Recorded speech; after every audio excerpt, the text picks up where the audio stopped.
به نام خدا. سلام، من دکتر آرزو جباری هستم و شما دارین اولین ویدئوی رسمی من در یوتیوب رو تماشا میکنین. خوشحالم که در خدمت شما هستم. خیلی خوش اومدین. قرار اینجا کلی ویدئوهای آموزشی خیلی خوب براتون تدارک ببینم. پس فراموش نکنید که سابسکرایب کنید، لایک کنید که منم انگیزه بگیرم.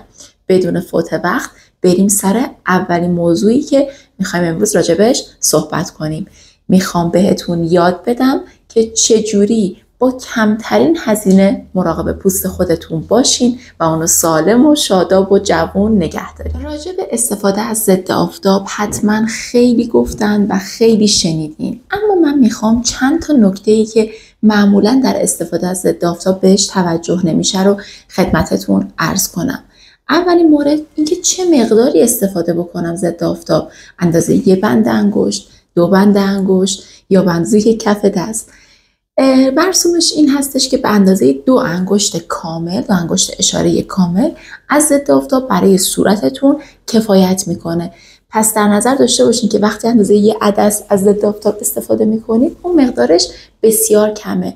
حالا اکثر افراد به مقدار کافی همین قدری که عرض کردم به اندازه 2 انگشت کامل استفاده نمیکنن، چون یا رو صورتشون شاین میندازه، یعنی اصطلاحاً براق میشه و نمیخوان این اتفاق بیفته، یا اینکه پیل میشه، یعنی گله گله میشه روی صورتشون و اینها نمای ناخوشایندی رو ایجاد میکنه.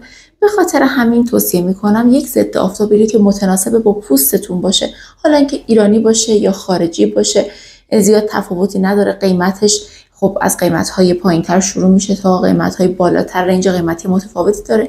یک ضد آفتاب متناسب با پوست خودتون، یعنی اگر پوست چربی دارین یا خشک یا مختلط، متناسب با پوست خودتون یک ضد آفتاب مناسبتون رو انتخاب کنید و مقدار کافی ازش رو که نه رو صورتتون برق بندازه، نه گله گله بشه رو، نه حس سنگینی و چربی به پوستتون بده رو، به مقدار کافی از ضد آفتابتون روی صورتتون استفاده بکنید. نکته اینه که کی ضد آفتاب بزنم؟ حتما نیم ساعت تا 40 دقیقه قبل از بیرون رفتنتون ضد آفتاب رو استفاده کنید تا اثر بخش مناسب رو داشته باشه. برخی افراد رو که من تو ویزیت ها میبینم میگم ما همیشه ضد آفتاب استفاده میکنیم ولی لک هامون داره تیره تر میشه یا لک های در اثر آفتاب توی صورتشون وجود داره. شاید به این علته که ضد آفتاب رو میزنن، ولی دقیقاً قبل از بیرون رفتن و در معرض نور آفتاب قرار گرفتن که خب این اثر ضد آفتاب رو به شدت کم میکنه. نکته مهم بعد اینه که هر 2 ساعت یک بار ضد آفتابتون رو تمدید بکنید. یک ضد آفتابی که شما صبح استفاده میکنید تا شب قابلیت محافظت از پوست شما رو نداره. پس 2 ساعت یک بار صورتتون رو بشورید و دوباره ضد آفتاب رو به همون مقدار مناسبی که عرض کردم استفاده بکنید. نکته بعدی اینه که اگر که پوستتون رو شستید یا اینکه تعریق داشتید، مخصوصا تو روزهای گرم مثل تابستون که در پیش رومون هست، حتما دوباره ضد آفتابتون رو تمدید کنید، حتی اگر 2 ساعت از زمان اولیه‌اش نگذشته باشه. این نکات مهمی بودش که از ضد آفتاب باید خدمتتون میگفتم. و یه نکته نهایی این که حتما ناحیه گردن، پشت گوش‌ها و پشت گردن رو فراموش نکنید، مخصوصا تو کشور ما که کشور خیلی آفتابی هست و نیمه بیابانیه و این باعث میشه که ما خیلی در معرض نور یووی قرار داشته باشیم. یه مسئله دیگه اینه که استفاده از آبرسان و مرطوب کننده رو حتما توی برنامه‌تون داشته باشید. من خیلی وقتا میبینم که یک سری روتین‌های 10 مرحله‌ای خیلی عجیب غریبی توی فضای مجازی اینستاگرام وجود داره. روتین پوستی باید ساده باشه، باید ارزان باشه، باید در دسترس باشه و شما قابلیت انجام دادنش رو داشته باشین. روتینی که خیلی گران قیمته یا زمان زیادی رو از شما میگیره، تو این دنیای امروز که همه در حال عجله هستن خیلی میتونه سخت باشه ادامه دادنش. پس حتما یک روتین ساده شامل آبرسان یا مرطوب کننده رو داشته باشین. اون هم متناسب با پوست خودتون، متناسب با بودجه‌ای که میخواین هزینه بکنین، زیاد هم در قید و بند حالا اسم و رسمشون نباشین، ولی حتما قبل از استفاده از ضد آفتاب آبرسان و مرطوب کننده رو بزنید. و حالا آخرین و یکی از مهمترین نکته‌ای که مطمئنم راجبش چیزی نشنیدین و اون چیزی نیست جز استفاده از رتینول.